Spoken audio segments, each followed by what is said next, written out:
Iran is set to launch their first nuclear reactor next week with a lot of help from the Russians. The nuclear power plant at Bushehr has been under construction for decades, but it's the Russians who are helping them to build it, and they are now prepared to load it up with uranium. And with the reprocessing of the uranium from spent fuel rods, the Iranians could have everything they need to make nuclear weapons. So why did the Russians give Iranians what they need to become a nuclear nation? Joining us now, former U.S. Ambassador to the United Nations, John Bolton. Ambassador, great to see you. So what does this, first of all, tell you about our good friend, the Russians? Well, you know, the Russians were under enormous pressure for years not even to ship the uranium to Bushehr by the Bush administration and Obama, and then by Obama not to allow the fuel rods to be inserted. And the fact that this is now happening even after the Fourth Security Council sanctions resolution demonstrates that the Russians are, as they often do, playing both sides against the middle. And they're giving something Iran that's incredibly important here. Well, we have no influence with the Russians. I feel comfortable in saying that. I mean, there's just no influence. I mean, they'll do what they want to do. They don't care at all what we have to say or think about it, right?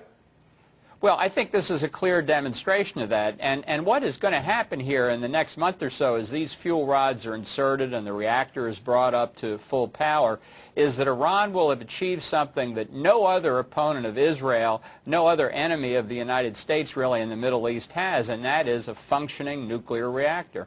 Well, I say, maybe I made a mistake. I said they really don't care if Iran gets a bomb. Maybe they do. Maybe the Russians want Iran to have a bomb. It's some kind of strange game that they're playing, geopolitical game. Well, I think it's very much to Russia's interest not to have Iran get nuclear weapons. I think too. But again, the way they think. Again, the way, forgive me for interrupting, Ambassador, but the way they think, I mean, they play hardball, and maybe from their perspective, you know, it would balance things out in a certain way.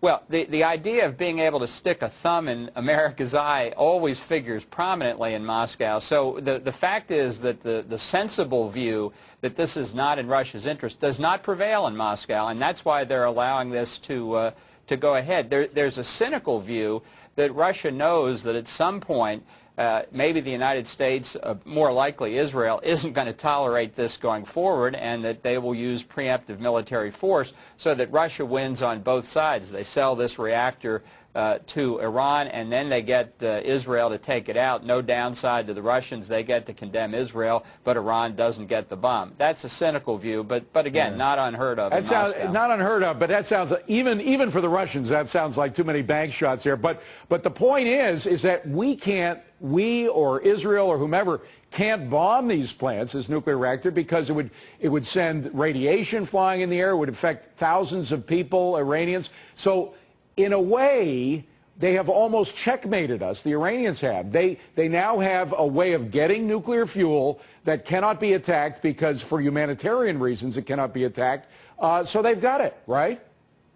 Well, unless the Israelis move within the next 8 days, once that uranium, once those fuel rods are very close to the reactor, certainly once they're in the reactor, as you say, attacking it means a release of radiation, no question about it.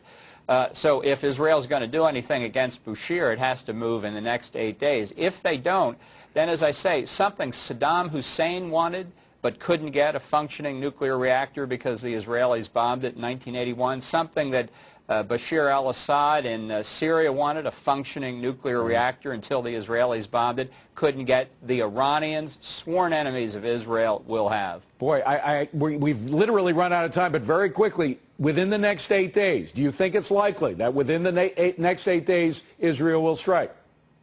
I don't think so. I'm afraid that they've lost this opportunity. Ambassador John Bolton, great to see you. Have a good weekend. Coming up on deck.